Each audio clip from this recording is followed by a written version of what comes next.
Hey guys, welcome to our YouTube channel extra learning. दोस्तों, आज की इस वीडियो में अपन डिस्कस करेंगे एग्जाम्पल 10.1 जो कि हमने एनसीईआरटी क्लास 10 साइंस से लिया है। ये क्वेश्चन अपना लाइट चैप्टर का है। तो इस क्वेश्चन को डिस्कस करने से पहले हमें साइन कन्वेंशंस जो कि यूज़ करते हैं ऑप्टिक्स में, उनका बेसिक आइडिया होना चाहिए। तो चलिए एक बार जल्दी से साइन कन्वेंशन रिवाइज कर लेते हैं और फिर इस क्वेश्चन को करेंगे। तो साइन कन्वेंशन अगर अपन मिरर के लिए देखते हैं तो चाहे वो कॉनकेव मिरर हो या फिर कॉन्वेक्स मिरर हो, दोनों के लिए अपना सेम ही होता है। साइन कन्वेंशन में तीन चीज़ याद रखना होता है अपने को बेसिकली। पहला होता है जो कोई भी डिस्टेंस कहाँ से मेजर करते हैं, पोल से मेजर करते हैं। दूसरा चीज़ ध्यान में रखना रहता है इंसिडेंट रे के डायरेक्शन को पॉजिटिव लेते हैं और इसके अपोजिट को क्या लेते हैं, नेगेटिव लेते हैं। अब ये कैसे डिसाइड करेंगे जो इंसिडेंट रे का डायरेक्शन क्या होगा, अभी डायग्राम बना के आपको क्लियर कर दूंगा। और तीसरा बात ध्यान में रखना रहता है जो प्रिंसिपल एक्सिस के एवब जो भी लेते हैं अपन उसको पॉजिटिव लेते हैं और इसको बिलो जो भी लेते हैं वो नेगेटिव लेते हैं। अगर ये तीन बात का आप ध्यान रखिएगा तो आपका कभी भी साइन कन्वेंशन में गलती नहीं होगा, क्योंकि मैक्सिमम क्वेश्चन हमारा ऑप्टिक्स का इसीलिए गलत हो जाता है क्योंकि साइन कन्वेंशन हमें अच्छे से आता नहीं है। कोई भी आप मिरर बना सकते हैं। चलिए देखते हैं कॉनकेव मिरर अगर अपन बनाते हैं तो ये अपना कॉनकेव मिरर हो गया। इसके लिए ये अपना प्रिंसिपल एक्सिस हो गया और ये पोल हो गया। कोई भी डिस्टेंस हमेशा पोल से मेजर करेंगे। अबव द प्रिंसिपल एक्सिस ये डायरेक्शन पॉजिटिव होगा, ये थर्ड वाला जो पॉइंट था, और बिलो क्या लेंगे, नेगेटिव लेंगे। और इसका फोकस पता है मिरर के सामने होता है, इधर फोकस होता है अपना और इधर कहीं आपका रेडियस ऑफ कर्वेचर होगा। नेक्स्ट देखते हैं इंसिडेंट रे का डायरेक्शन क्या होता है। अगर बाबू मान लेते हैं यहाँ पे आपका ऑब्जेक्ट है तो ऑब्जेक्ट से आप रे को क्या कीजिएगा, इंसिडेंट करवाइएगा। तो ये वाला डायरेक्शन आपका क्या होगा, पॉजिटिव होगा और इसके अपोजिट वाला डायरेक्शन क्या होगा, निगेटिव होगा। अब इसको समझने के लिए ऐसा समझ लीजिए यू, तो यू पे जाने के लिए, ऑब्जेक्ट पे जाने के लिए आपको किस डायरेक्शन में जाना पड़ेगा, opposite to the direction of incident ray. That you आपको क्या लेना पड़ेगा, निगेटिव। इसी तरह से एफ पे आपको जाने के लिए किधर जाना पड़ेगा, opposite to the direction of, इस डायरेक्शन में आना पड़ेगा ना, पोल से आना पड़ेगा आपको। तो ये भी आपका नेगेटिव होगा। रेडियस ऑफ कर्वेचर पे भी जाइएगा तो ये भी अपोजिट में जाना पड़ेगा, ये भी नेगेटिव होगा। नेक्स्ट अगर वी का बात करेंगे तो वी आपका बापू दोनों हो सकता है, या तो पॉजिटिव हो सकता है या तो नेगेटिव हो सकता है। पॉजिटिव सिर्फ एक केस में होता है, मैक्सिमम केस में क्या होता है, नेगेटिव होता है। पॉजिटिव किस केस में होता है, जब आपका ऑब्जेक्ट रखा होता है फोकस और पोल के बीच में, तो वर्चुअल इमेज बनता है, मिरर के बैक साइड में बनता है, उस केस में आपका वी पॉजिटिव होता है। एक बार कॉन्वेक्स के लिए भी देख लेते हैं। कॉन्वेक्स के लिए भी सारा चीज़ सेम ही रहता है, चेंज नहीं होगा आपका, बस रूल्स तो यही रहेंगे। बस उसमें जैसे एफ होता है, मिरर का बिहाइंड होता है, इधर एफ होता है आपका, क्योंकि ये जिस स्फीयर से बना हुआ इस टाइप का बनेगा तो इसका आर भी इसी साइड बनेगा। अब मान लीजिए बाबू यहाँ पे आपका ऑब्जेक्ट रखा हुआ, तो ये वाला डायरेक्शन इंसिडेंट रे का डायरेक्शन हो जाएगा, तो ये पॉजिटिव हो जाएगा और इसके अपोजिट वाला डायरेक्शन क्या हो जाएगा, नेगेटिव हो जाएगा। पोल से अपन मेजर कर रहे हैं तो अब देखिए यहाँ पे u का वैल्यू क्या आ गया, यहाँ भी नेगेटिव आया। f का वैल्यू क्या आया, पॉजिटिव आया। r का वैल्यू यहाँ पे क्या आया, पॉजिटिव आया।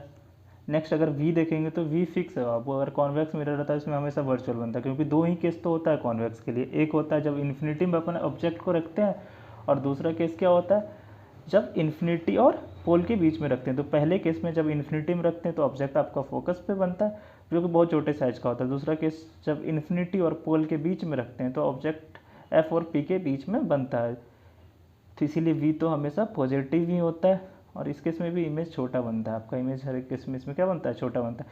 यही एक रीजन होता है जो हम लोग जो है ना यूज़ करते हैं कॉन्वेक्स को as a rear view mirror, क्योंकि इसमें बहुत सारा ऑब्जेक्ट्स जो होगा सबका इमेज छोटा छोटा करके आपका फोकस और प्रिंसिपल के बीच में बना देगा। तो चलिए बच्चे क्या गलती करते हैं, बच्चे ये वैल्यू याद रखते हैं, तो इसीलिए उनका गलत होने का चांसेस क्या होता है, बहुत ज़्यादा होता है। तो आपको ये याद नहीं रखना, आपको ये 3 पॉइंट्स याद रखने हैं जिससे आप इजीली इनका नेचर निकाल सकते हैं, वो पॉजिटिव होगा या फिर नेगेटिव होगा। तो चलिए अब अपना क्वेश्चन देखते हैं। एक convex mirror used for rear view on an automobile, वही कह रहा है एक कॉन्वेक्स मिरर आप यूज़ कर रहे हैं as a rear view glass on an automobile, has a radius of curvature. तो आपको आर का वैल्यू दे रखा है, रेडियस ऑफ कर्वेचर कितना दे रखा है, 3 मीटर। अब बताइए पॉजिटिव ले या नेगेटिव ले, ये आपका क्या होगा, पॉजिटिव होगा, अभी आपने देखा था। नेक्स्ट आपका दे रखा है if a bus is located at 5 metre from this mirror, अगर एक कोई बस लोकेटेड है 5 मीटर, तो u का वैल्यू दे रखा है, तो u बताइए, u इसके लिए क्या होगा, नेगेटिव होगा, अभी देखा था अपने। तो ये 5 मीटर पे लोकेटेड है from this mirror. Find the position and the nature and the size of the image, तो आपको पोजीशन बताना है, v बताना है, नेचर बताना है, वर्चुअल होगा या फिर रियल होगा, फिर आपको हाइट ऑफ इमेज के बारे में बताना है। तो कोई भी क्वेश्चन अगर फिजिक्स का आप कर रहे हैं इस टाइप का, तो अच्छा रहेगा एक रफ डायग्राम बना लीजिएगा, तो क्वेश्चन करना थोड़ा इजी हो जाएगा। तो यहाँ से अपन f निकाल सकते हैं। f और r में हर किसी को रिलेशन पता हुआ हो, f इक्वल टू r/2 होता है, तो अगर 3/2 करते हैं तो अपना 1.5 आएगा, 1.5 मीटर। अगर रफ डायग्राम बना ले तो वो कैसा बनेगा आपका, ये आपका रियर व्यू मिरर हो गया कॉन्वेक्स वाला, इसमें आपका फोकस है 1.15, ये आपको फोकस है, इधर आपका r होगा, यहाँ पे कहीं आपका ऑब्जेक्ट रखा हुआ है, ये आपका ऑब्जेक्ट रखा हुआ है 5 मीटर पे, आपका u दे रखा है। तो मिरर फॉर्मूला भी शायद आप लोग को पता ही होगा मैक्सिमम बच्चों को। मिरर फॉर्मूला होता क्या है, 1/v plus 1/u equals to 1/f। आपको v कैलकुलेट करना, तो यहाँ से v ले सकते हैं, 1/v equals to 1/f minus 1/u। अब ध्यान रखिए इसमें जो भी वैल्यू रखेंगे ना अपन साइन के साथ अपने को रखना होगा। तो 1/v इक्वल्स टू 1/f का वैल्यू रखेंगे तो ये हो जाएगा 1/1.5 माइनस u का वैल्यू रखेंगे तो -5, दैट इज यहाँ से अगर सॉल्व करेंगे तो 1/v इक्वल्स टू डेसिमल अगर रिमूव करेंगे तो ये 10/15 माइनस माइनस प्लस 1/5, एलसीएम लेंगे तो ये हो जाएगा 15, दैट इज 10 प्लस 3, तो आपका आ गया 13/15। यहाँ से बोल सकते हैं v आ गया बाबू आपका 15/13 मीटर। अगर इसको डेसिमल में कन्वर्ट करते हैं तो ये आपका आ जाएगा 1.15 मीटर। अब देखिए v पॉजिटिव आया, तो ये बता रहा है जो आपका इमेज जो भी बनेगा वो इस साइड बनेगा, पोल से इधर बनेगा आपका जो भी इमेज बनेगा, मतलब आपका जो भी इमेज बनेगा बिहाइंड द मिरर बनेगा। नेचर बताना था, तो नेचर क्या हो जाएगा आपका, बिहाइंड द मिरर बन रहा है मतलब वर्चुअल इमेज बन रहा है।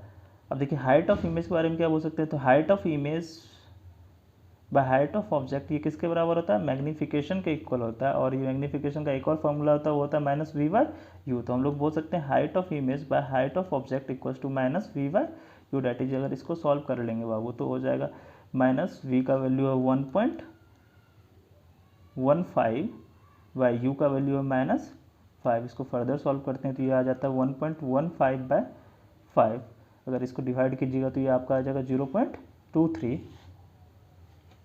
यहाँ से बोल सकते हैं height of image equals to 0.23 times of height of object, that is, अब देखिए ये फ्रैक्शन में दिया हुआ ना, ये आपका 1 से इसका वैल्यू क्या है, कम है, तो जब इसको हाइट ऑफ ऑब्जेक्ट से मल्टीप्लाई करेंगे तो ये v आपका क्या आएगा, कम आएगा, मतलब इसमें आपका हाइट इमेज का क्या हो जा रहा है, रिड्यूस हो जा रहा है।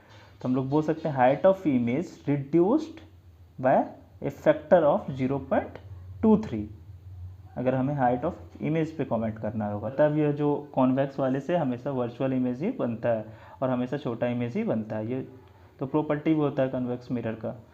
तो मेरे ख्याल से दोस्तों आपको ये क्वेश्चन अच्छे से समझ में आ गया होगा। अगर आपको वीडियो अच्छा लगा हो तो हमारे वीडियो को लाइक कीजिएगा, हमारे चैनल को सब्सक्राइब कीजिएगा और अपने दोस्तों के साथ शेयर कीजिएगा, और लेटेस्ट नोटिफिकेशन के लिए बेल आइकन ज़रूर दबाइए, क्योंकि अभी सारे वीडियोस आपके एग्ज़ाम से रिलेटेड ही आएंगे। Thank you.